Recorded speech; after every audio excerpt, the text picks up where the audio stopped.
Did you know that Venezuela, once one of Latin America's wealthiest nations, has seen its economy shrink by over 70% in just a decade? That's right, 70%. And while many blame the country's leadership, there's another player in this story, U.S. sanctions. But are these sanctions helping or hurting the Venezuelan people? And with Donald Trump back in the White House, could we see a shift in policy that changes everything? Stick around as we dive deep into Venezuela's future, from the weight of sanctions to the possibility of new engagement. Trust me, you won't want to miss this. Welcome back to Trend Pulse, where we break down the biggest stories shaping our world. Today we're tackling a topic that's not just about numbers and policies, it's about people. Venezuela's story is one of struggle, resilience, and a fight for a better future. For years, U.S. sanctions have been a hot topic, with some arguing they're necessary to push for democracy, while others say they're crushing the economy and hurting everyday Venezuelans. Now, with Trump back in office, the question is, will he double down on sanctions, or could we see a new approach? In this video, we'll explore the history of these sanctions, their real impact on Venezuela's economy and society, and what the future might hold. And hey, if you're new here, make sure to hit that subscribe button and join us every Sunday at 7 p.m. Central Standard Time for more deep dives like this one. Let's start by rewinding the clock. U.S. sanctions on Venezuela didn't just appear overnight, they've been building for years. It all began in 2015 under President Obama, when the U.S. targeted specific Venezuelan officials for corruption and human rights abuses. But things escalated dramatically under Trump. In 2017, Trump took a hardline stance, imposing sanctions that blocked Venezuela from accessing U.S. financial markets. Then, in 2019, the big one hit sanctions on Venezuela's state oil company, PDVSA. Why? Because oil is Venezuela's lifeline. It accounts for over 90% of its export revenue. By cutting off oil exports to the U.S., Trump aimed to choke the Maduro regime's funding. And it didn't stop there. Sanctions expanded to include gold mining, banking, and even food programs.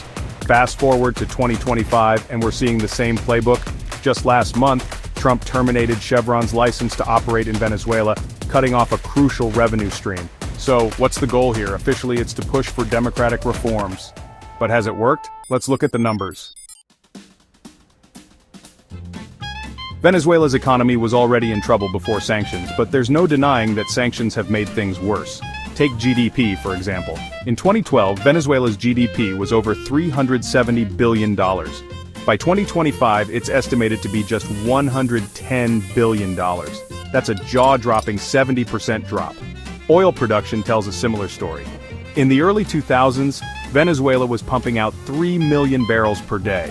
Today, it's down to 892,000 barrels, and with Chevron gone, it's expected to plummet to 670,000 by the end of the year. Inflation is another nightmare. The IMF projects a 71.7% inflation rate for 2025. Imagine trying to buy groceries when prices are skyrocketing that fast. And it's not just numbers, it's people. Over 7 million Venezuelans have fled the country since 2013, and extreme poverty is estimated at 53.3%. The government aims for 0% poverty by 2025, but let's be real, that's a pipe dream. So, are sanctions to blame? Well, it's complicated. Venezuela's economy was mismanaged long before sanctions, but experts agree that sanctions have accelerated the collapse. Luis Oliveros. The big question for Venezuela in 2025 is whether there will be more sanctions. That uncertainty is crippling. Now let's talk about the human cost. Sanctions are meant to pressure the government, but they often hit the people hardest. Take healthcare, for example. Venezuela's hospitals are in shambles, short on medicine, equipment, and staff. Sanctions have made it harder to import medical supplies, and the results are devastating. Infant mortality rates have soared, and diseases like malaria are making a comeback. Then there's the migration crisis. Over 7.7 million Venezuelans have left, with most heading to neighboring countries like Colombia and Peru. These host nations are struggling to cope, and the strain on their economies is real. In fact, it's estimated that by 2030, the migration crisis could cost these countries up to 4.5% of their GDP. And let's not forget the crime. Venezuela's collapse has fueled the rise of gangs like Trendy Aragua, which now operates across Latin America. So, while sanctions aim to weaken Maduro, they're also destabilizing the entire region. Before we dive into what the future might hold, I want to take a quick moment to say thank you. If you're finding this video insightful, please hit that subscribe button and turn on notifications. We drop new videos every Sunday at 7 p.m. Central Standard Time, and your subscription helps us keep bringing you these deep dives. Seriously, we're so close to hitting our next milestone, and every subscription counts. So if you haven't already, join the Trend Pulse family today. Now, let's get into the debate. Do sanctions work? Well, it depends on who you ask. Some experts argue that sanctions are necessary to pressure Maduro into reforms. Others say they're counterproductive, hurting the people more than the regime. Take Francisco Rodriguez, a Venezuelan economist. He argues that sanctions have contributed to around half of Venezuela's economic contraction. On the other hand, Moises Naim, a former Venezuelan minister, suggests that a mix of sanctions and pragmatic engagement could be the way forward. Then there's the migration angle. Thomas Shannon, a former U.S. undersecretary, warned back in 2019 that sanctions could drive more Venezuelans to flee north. And guess what? That's exactly what's happening. So, is there a better way? Some experts think so.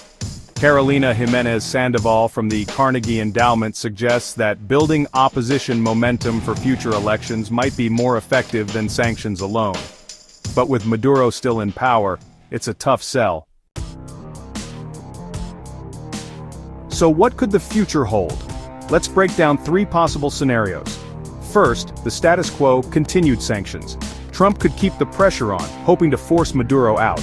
But as we've seen, this approach hasn't worked yet, and it risks deepening the humanitarian crisis. Second, pragmatic engagement. This could involve lifting some sanctions in exchange for concessions, like allowing opposition participation in elections. It's a risky move, but it might stabilize the economy and reduce migration. Third, a focus on migration control. Trump has already threatened more sanctions if Venezuela doesn't accept repatriated citizens. This could become a key bargaining chip, especially with deportation flights resuming. But here's the thing. Maduro has rejected sanctions as an economic war, so negotiations won't be easy. And let's not forget the wild card, military intervention. It's unlikely given the risks, but with Trump you never know. Experts like Luis Oliveros are watching closely, saying, Without capacity to boost oil production in 2025, dependent on international firms, the sector faces problems. In other words, Venezuela's future is hanging by a thread. Now let's talk about Trump. He's unpredictable, but we can look at his past actions for clues. In his first term, Trump was all about maximum pressure, but he also showed a pragmatic side. In 2020, he offered a democratic transition framework that would lift sanctions in exchange for elections. Could he try something similar now? But with hardliners like Marco Rubio as Secretary of State, the focus might stay on sanctions.